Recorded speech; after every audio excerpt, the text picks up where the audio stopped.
आज हमने आपके लिए उत्तराखंड के एक कुमाऊनी गांव में लीक से हटकर एक ऐसा होम स्टे चुना है जहां आप खेती और बागवानी का शौक भी पूरा कर सकते हैं।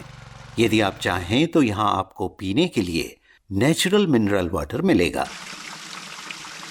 खाने में यहां सब कुछ ऑर्गेनिक है जो इन्हीं खेतों और बगीचों में उगाया जाता है। ताज़ा दूध और दही के लिए यहाँ गाय और भैंस भी पली हैं। और यही नहीं, एक बहुत बड़े ऑर्चर्ड के बीच बने इस होम स्टे में आपके ऐशो आराम का भी पूरा ध्यान रखा जाता है। Actually, this is a true holiday in the sense, like no traffic noise, no rush, no crowd. So it's very beautiful. Delhi वालों के लिए तो ये जन्नत है। ये पेट फ्रेंडली होने की वजह से हम अपना डॉग को भी साथ में लेके आए हैं एंड उसको ऑफ लीश करके वो बहुत इंजॉय कर रहा है। तो पेट पेरेंट्स के लिए तो एक हेवन ही है ये एक्चुअली।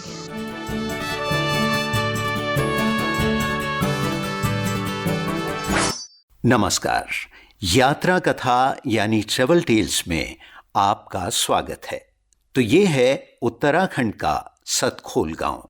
प्रकृति की गोद में बसा ये गांव सुकून का दूसरा नाम है और यही कारण है कि कई लोग दूर दूर से यहाँ मेडिटेशन के लिए आते हैं। दिल्ली से इसकी दूरी है लगभग 350 किलोमीटर। यदि आप ट्रेन से आना चाहें तो हल्द्वानी रेलवे स्टेशन से ये सिर्फ 40 किलोमीटर रह जाता है, लेकिन यहाँ से आपको टैक्सी करनी पड़ेगी। हल्द्वानी से भीमताल, रामगढ़, नथुआ खान और शीतला होते हुए आप सतखोल पहुँचते हैं। यदि आप अपनी कार से आते हैं तो भीमताल में भी कुछ समय गुजार सकते हैं, जो हल्द्वानी से सिर्फ 28 किलोमीटर दूर है। सतखोल के 0 माइलस्टोन से आगे चलने के बाद प्यूड़ा गांव से कुछ पहले आपको मेन रोड से बाईं ओर इस आरसीसी से बनी सड़क पर मुड़ना है। लगभग 100 मीटर चलने के बाद आपको ऐसा जंगल दिखाई देगा। इस सड़क पर कुछ देर चलने के बाद जब मोटर रोड खत्म हो जाए तो समझ जाइए कि आप अपनी मंजिल पर पहुंच चुके हैं। वैसे आपको ये सब याद रखने की जरूरत नहीं है, क्योंकि गूगल मैप आपको एग्जैक्ट लोकेशन तक पहुंचा देगा। मेन रोड से होम स्टे तक पहुंचने के लिए कुछ सीढ़ियां उतरनी होंगी। कार से उतरते ही आपको ये एहसास होने लगेगा कि आप भीड़ भाड़ और शोरगुल से दूर एक अलग ही दुनिया में पहुंच चुके हैं। यहाँ की ताज़ा हवा में सांस लेकर आप खुद को बहुत एनर्जेटिक महसूस करेंगे। तो ये रहा सतखोल का मेर होम स्टे। इसके सामने एक बहुत बड़ा ऑर्चर्ड है जो मई के महीने में फलों से लदा होता है। आसमान साफ होने पर यहाँ से हिमालय की चोटियाँ भी नजर आती हैं। हमारा होम स्टे 2 रूम का है, जिसमें एटिक भी है दोनों रूम पे। और अगर 4 लोग रहना चाहें 4 लोग भी रह सकते हैं। 3 लोग फैमिली, 5 लोग ग्रुप भी एडजस्ट हो जाते हैं, 8, 9, 10 लोग तक। ऑर्चर्ड बाद में देखेंगे। सबसे पहले वो रूम देखते हैं जहां हमें रहना है।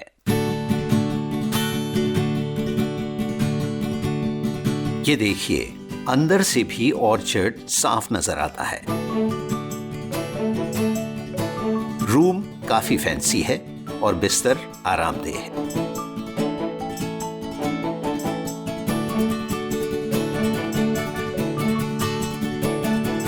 बेड के बगल से ये सीढ़ियां एटिक को जा रही हैं और इसके कारण ये कमरा और भी सुंदर दिखाई दे रहा है।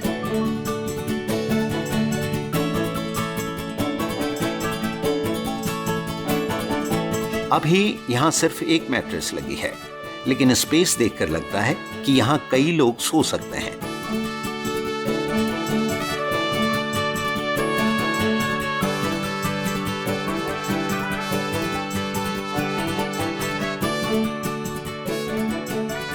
ये रहा बाथरूम। इसमें ड्राई और वेट एरिया अलग अलग हैं। एक बड़ा गीजर लगा है और फिटिंग्स भी अच्छी दिखाई दे रही हैं। और ये रहा आपके लिए एक और सरप्राइज। अगर आप गेस्ट आके अपना खुद खाना बनाना चाहते हैं तो खुद भी बना सकते हैं। उसमें गैस भी है, बर्तनें भी हैं, सिलेंडर, सब कुछ है, सारी व्यवस्थाएं हैं। उन्हें सामान लाने की कोई ज़रूरत नहीं है। कुकर, कढ़ाई, चम्मच प्लेट सब कुछ रखे हुए हैं। अगर जिन्होंने नहीं बनाना है कि वो हम बना के उन्हें दे देते हैं। सुना है कि यशवंत बहुत अच्छे कुक हैं और इन्हें पहाड़ी दालों को कुमाऊनी अंदाज में बनाने का खासा तजुर्बा है। चुड़कानी है, डुबके हैं और रागी की रोटी है, और खेत में ही सब्जियां उगा लेते हैं हम। वो सब्जियां नेचुरल अपनी वो खिलाते हैं, और अचार बना लेता हूँ घर का ही। आइए अब आपको फलों के बगीचे में लेकर चलते हैं। मार्च अप्रैल में ये पेड़ फूलों से लद जाते हैं और फूलों के झड़ते ही इन पेड़ों पर फल दिखने लगते हैं। इसमें नाशपाती हैं, नाशपाती भी अलग अलग वैरायटी की हैं। पीच है, पीच मीन्स आड़ू, और पुलम है जिसको लोग आलू बुखारा बोल देते हैं, और खुमानी है, एप्रिकॉट। ये नाशपाती है, ये भी जैसे अलग वैरायटी मैंने अलग बोला था आपको, अलग अलग वैरायटी। ये काश्मीरी नाशपाती। ये पहाड़ी खीरा, अभी ये छोटा ही है, इसमें बड़े भी होंगे झाल में अब, क्योंकि अब लास्ट टाइम आ रहा है इसका, बेल भी थोड़ी सी सूखने लगी है। मई जून के महीने में आप होम स्टे से लगे पेड़ों से खुद फल तोड़कर खा सकते हैं। ये सर आड़ू है, ये जिसे लोग पीच कहते हैं, ये आड़ू है। ये सारे आड़ू के पौधे हैं, अलग अलग सब अलग अलग वैरायटियाँ, अलग अलग चीज़ें हैं। ये प्लम है सर, आलू बुखारा भी कहते हैं लोग इसको। इसमें भी अलग अलग वैरायटियाँ आती हैं। अभी तो ये पतझड़ होगा, पूरे फलदार पेड़ पतझड़ हो जाते हैं। फिर मार्च से नई फुलवारी, नए पत्ते इसमें सब आएंगे। उसके बाद मई से फ्रूट स्टार्ट हो जाते हैं। पहले एप्रिकॉट स्टार्ट होगा, फिर पीच स्टार्ट होगा, उसके बाद फिर प्लम, उसके बाद फिर नाशपातियाँ स्टार्ट होंगी। फिर उसके बाद फिर जून के बाद से फिर बरसात आने लगती है। तो बरसात में फिर यहाँ पे लौकी, कद्दू, खीरा, ये राजमा उगी हुई हैं, राजमा, इस गहत की दाल ये उगती हैं, और रागी उगाते हैं। कई लोग खेती और बागवानी का एक्सपीरियंस लेने के लिए भी यहाँ आते हैं।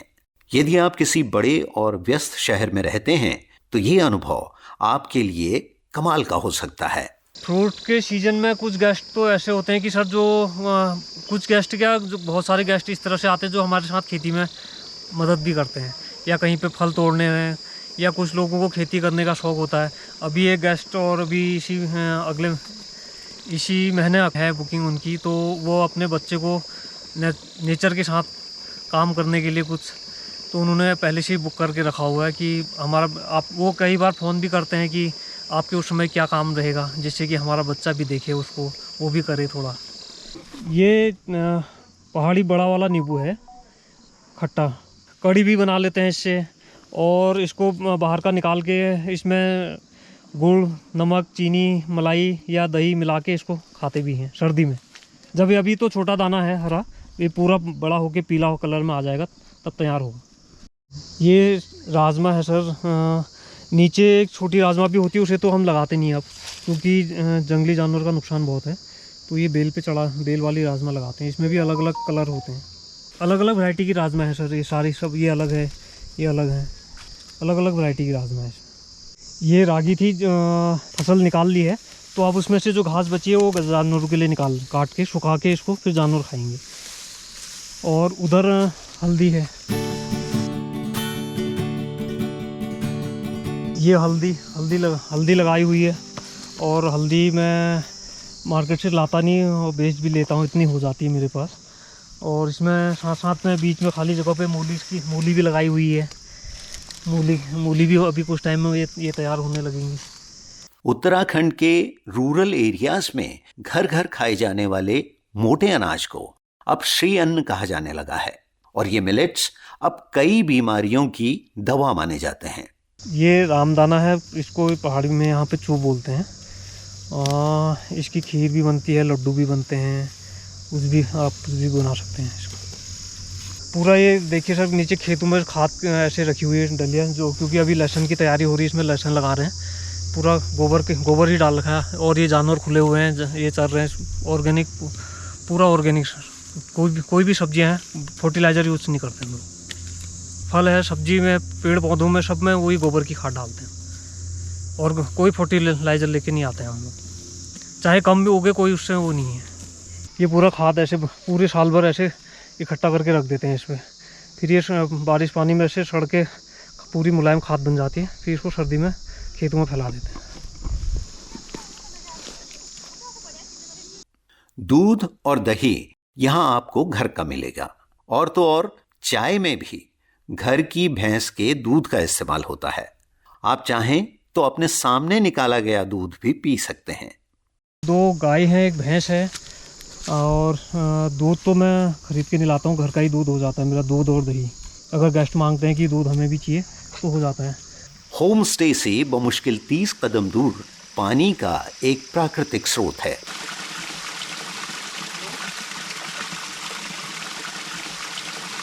ऐसा ही एक चश्मा आपको खेत में भी देखने को मिलेगा।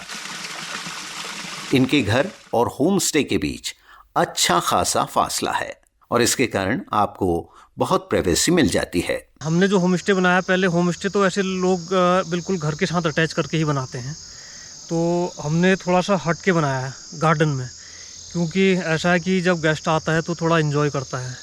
हो सकता है कि हमारे बच्चे या काम कर रहा है गेस्ट, अगर कोई भी गेस्ट काम करना चाह रहे हैं अपना आजकल ऑनलाइन चल रहा है, तो हमारे बच्चे हो सकता है हल्ला कर रहे हैं, तो उनके लिए प्राइवेसी के लिए थोड़ा सा हमने हट के बना दिया। या गेस्ट रात को एंजॉय कर रहे हैं तो हमें रात को डिस्टर्ब हो रहा है, तो हमने इसलिए गार्डन के बीच में सेपरेट कर दिया कि हमें ना उन्हें दिक्कत हो ना हमें दिक्कत हो। ये लोग हमारे बगल वाले कमरे में रुके हैं और 1-2 दिन के लिए हमारे पड़ोसी रहेंगे। हम लोग तो 1 दिन के लिए आए थे और 3 दिन स्टे सोच सके हैं। मेरा नाम ममता है। I am coming from Delhi and the property is very beautiful, very excellent, peace, and the host is also very excellent. You know, he's taking care of the minute detail कि हमें कोई तकलीफ ना हो।